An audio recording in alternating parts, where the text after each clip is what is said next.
मज़ीद अहम ख़बर अवां सां शेयर कंदासीं। गुडू बैराज वटि सिंधू दरिया में पाणी जा वहिकरा मामूल ते अचण लॻा आहिनि। सखर बैराज वटि मथाऊं ऐं हेठां वहिकरो 3,88,122 क्यूसिक रिकॉर्ड कयो वियो आहे। पाणी चाड़ 2,47,022 क्यूसिक थी वई आहे।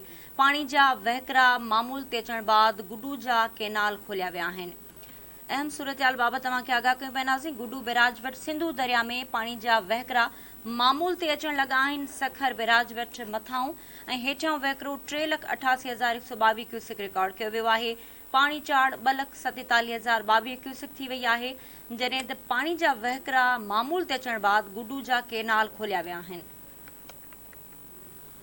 ख़बर अवां किरियो पिया नाज़रीन। गुडू बैराज वटि सिंधू दरिया में पाणी जा वहिकरा मामूल ते अचण लॻा आहिनि। सखर बैराज वटि मथाऊं ऐं हेठां वहिकरो 3,88,122 क्यूसिक रिकॉर्ड कयो वियो आहे।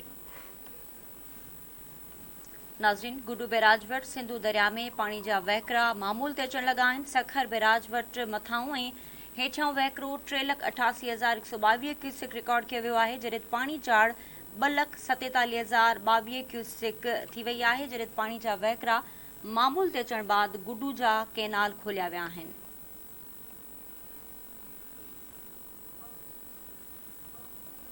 ख़बर अवां किरियो पिया नाज़रीन। गुडू बैराज वटि सिंधू दरिया में पाणी जा वहिकरा मामूल ते अचण लॻा आहिनि।